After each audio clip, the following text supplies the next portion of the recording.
असंतोष प्रकाश कले 15 नंबर जो जिला परिषद सभ्य जसवंत बेहेरा बीजेपी दलर एही जिला परिषद सभ्य बैठक मझिरे बसी सीधा सड़क जिलापाल को अणदेखा नहीं प्रश्न करिसेंती।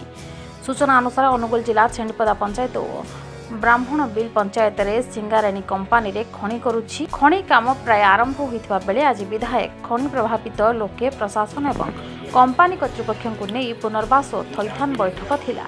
ଏହି बैठक ब्लॉक अध्यक्ष और जिला परिषद अध्यक्ष को डकाଯାଇଥିଲା हेले 15 नंबर जोन ने ଏହି खणी जाउथिबा सत्ते जिला परिषद सभ्यों को ଏହି बैठक को डका जाय नथिला, जाहाकु नै असंतोष प्रकाश करथिले जिला परिषद सभ्य जसवंत बेहेरा। लोकंक समस्या उत्थापन करने को लोक प्रतिनिधि माने निर्वाचित होइथिबा बेले लोकंक समस्या पाई होइथिबा बैठक को तांको डका न जिबाको से सहजरे ग्रहण करि पारि नथिले। एथिपाई बैठक चलिथिबा बेले बैठक भीतर को धसई बसवा सह सीधा सड़क जिलापाल को एने प्रश्न करथिले और निज असंतोष जाहिर करी बाहरी आसवा सह एक संपर्क करी मुख्यमंत्री को अवगत करिवे बोली से कहिसेंती।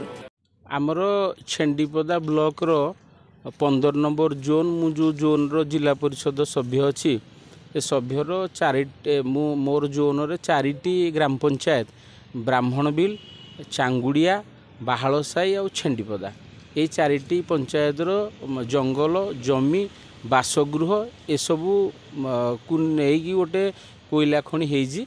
सिंघरिणी कोयला खଣି ना गोटे कोयला खଣି होଉଛି।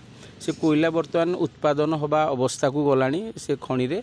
तो आज थलीपसी ग्रामवासी मानकर विस्थापन को नहीं गोटे बैठक होची जोड़ा आमर PLRC बैठक कह जाउची। आमे से बैठक रे ब्लॉक चेयरमैन उपस्थित अच्छा, जिला परिषद चेयरमैन उपस्थित अच्छा।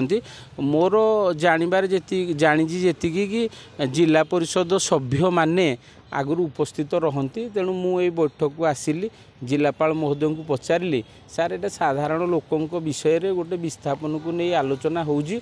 आमे से अंचल जनप्रतिनिधि हिसाब रे आमको आपण माने मीटिंग को कहीं डाकिले ना।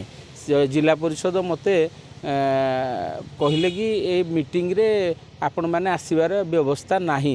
मु कहली सर देखंतु एटा आमे आसीबार व्यवस्था जो जिनस नाही कहउजंदी मु तो ए विषय रे एते अभिज्ञ नाही।